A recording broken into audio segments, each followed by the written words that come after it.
We're now going to begin our panel on disinformation's black hole.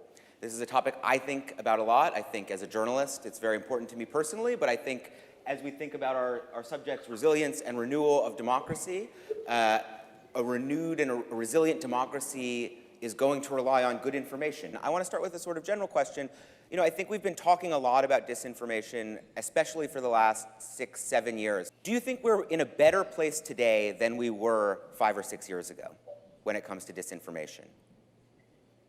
Absolutely not. It's worse. The same systems are still there. The surveillance capitalism that allows lies laced with anger and hate to spread faster and further than facts. This is a major problem, right? And when you don't have facts, when facts are debatable, that's the core problem, then you can't have truth, you can't have trust, you certainly can't have democracy if you don't have facts, truth, and trust. What do you think the next first step needs to be to reestablish facts, truth, and trust? Misinformation and disinformation is an extremely complex issue. There are a lot of actors in play. Yeah. You know, are you going to regulate the platforms? Are we not going to regulate the platforms? Do we hold our political leaders accountable for sometimes the false information they intentionally spread? For me, an important part is, you know, we need to get into the curriculums of our schools a kind of media literacy, digital literacy. I would call them digital hygiene classes. The claim you're going to hear is that this is a free speech issue, that once you start legislating disinformation, you're somehow doing the opposite of creating a more open discourse. You're restricting it. We've also got to recognize that the terms of service, if you like, the surveillance capitalism that Maria mentioned earlier on, has changed entirely the way in which disinformation and misinformation is spread. We've always had hate speech. We've always had opposing views or hate-filled rhetoric, but it's been on the margins. Now what you've got is a business model that amplifies this without control.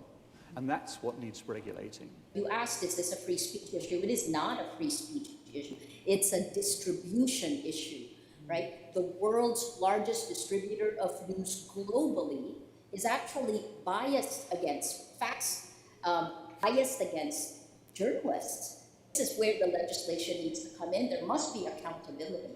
In 2016, I wrote a piece called How Facebook Algorithms Impact Democracy, 2016.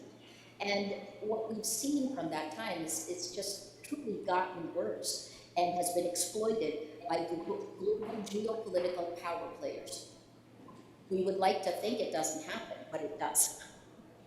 Well, do you think that there's any possibility that we're assigning too much blame to these platforms? I mean, maybe the traditional media also has failed in some ways in its responsibilities to inform the public, to create trust and credibility. I'm just throwing that out there. I mean, what do you think? Christophe, do you think that's possible?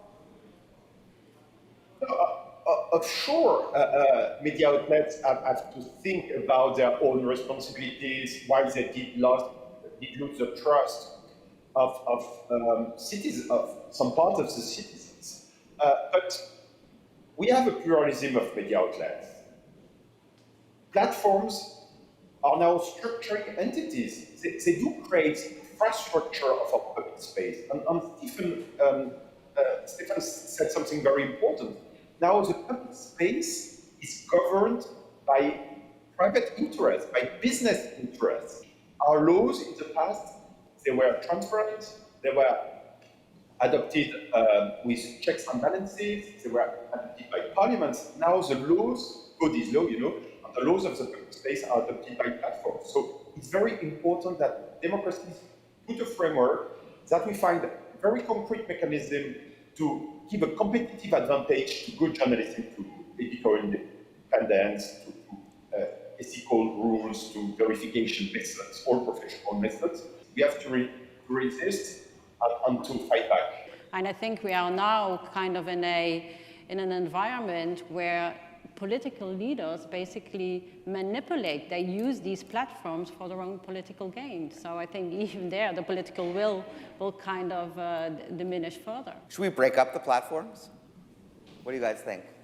I think ultimately, I mean, there's been discussion around, you know, the monopolies and so on. I think the platforms are going to fight that with every legal tool they have. So I think it's unrealistic to expect the platforms to be broken up. Plus also then you have a kind of atomization of lots of different smaller platforms. I think regulation of platforms, whether there are 5 or 10 or 100, is the important solution. Regulation needs to be worldwide, but I think it's more likely that it's going to happen in the European Union. I think the legislative environment and the regulatory environment with GDPR and so on is a more permissive environment. And there are the opportunities for class action cases and so on, which I think will start to make a difference. When the gatekeeping power shifted from journalists to tech, they took the money, but they left behind the gatekeeping role, which is to keep the public safe. And that's what needs to get legislated back, right? It cannot be surveillance capitalism, i.e. money at all costs. We've certainly seen exponential reach. I think the last part that we haven't mentioned is that women, journalists, human rights activists, opposition women politicians in particular, these are the victims. And some protection needs to be put in place. Stephen, what do you think? Do we need a new deal for journalism? Yeah, we do. We talked about control of social media. There's also a job to be done to restore trust in government as well, and government has a role to play in that. But I think that we also need to support independent journalism. Brave investigative journalists like Maria and Rappler and others around the world. The most important thing there is to bring in new resources to provide support for beleaguered radio stations, newspapers, digital platforms, and so on, to help them continue to do their work.